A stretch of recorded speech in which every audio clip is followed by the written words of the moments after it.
जय श्री राधे कृष्ण दोस्तों, स्वागत है आपका मेरे YouTube चैनल भक्ति ज्ञान सागर में। और मैं रेखा आप सबका फिर से एक बार हार्दिक स्वागत करती हूँ। आज हम सुनेंगे दशा माता की 7वीं कथा। इससे पहले हमने 6 कथा सुनी और उन कथाओं को यदि आपने नहीं सुना है तो आप मेरे चैनल पर जाकर उन कथाओं को सुन सकते हैं।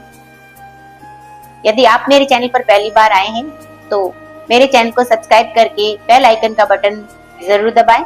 इससे आगे आने वाले सभी व्रत त्योहार के नोटिफिकेशन की जानकारी सर्वप्रथम आपको मिलेगी। इसी के साथ शुरू करते हैं 7वीं कथा। तो बोलिए दशा माता की जय। एक वृक्ष था और नर और मादा 2 पक्षी रहते थे। उनके कोई संतान नहीं थी। अन्य पक्षी मादा पक्षी को बांझ कहकर घृणा करते थे। मादा चिड़िया बच्चे न होने के कारण बहुत दुखी रहती थी। एक दिन वह अपनी स्थिति पर विचार करती हुई अकेली नदी पर पानी पीने गई। वहां पर स्त्रियां दशा माता का गड्ढा ले रही थी।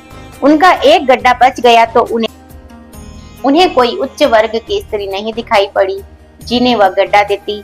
उन्होंने सोचा कि चिड़िया के गले में ही इस गड्ढे को बांध देते हैं और यह यहाँ रोज आकर कथा सुन लिया करेगी। किसे भी पूजन की विधि बता देंगे तो वह भी पूजन के दिन पूजन कर लेगी। तदनुसार उन्होंने चिड़िया के गले में दशा माता का गड्ढा बांध दिया।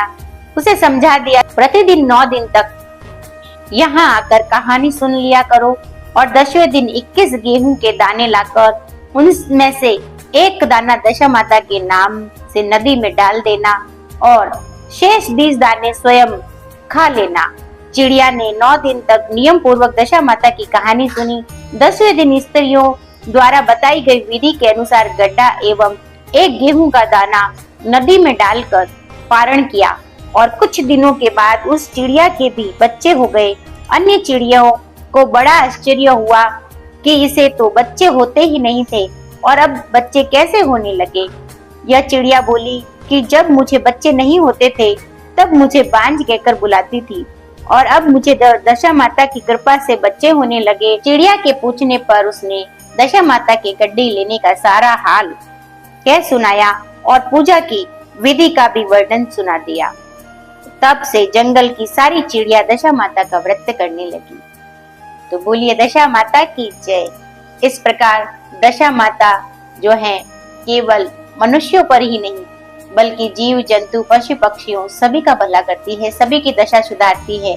तो हमें भगवती दशा माता की भक्ति पूर्वक 9 दिन तक कथाएं अवश्य सुननी चाहिए और साथ ही 10वें दिन विधिवत पूजा करके उनकी कृपा दृष्टि जरूर पानी चाहिए। तो इसी के साथ ये कथा समाप्त होती है दोस्तों। यदि आपको कथा अच्छी लगी हो तो आप इसे लाइक और शेयर अवश्य करें।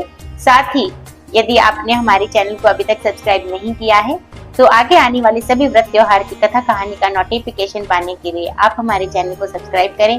साथ ही हमारे चैनल को सपोर्ट करें ताकि हम आगे आपके लिए और अच्छे वीडियोस लेकर आ सकें।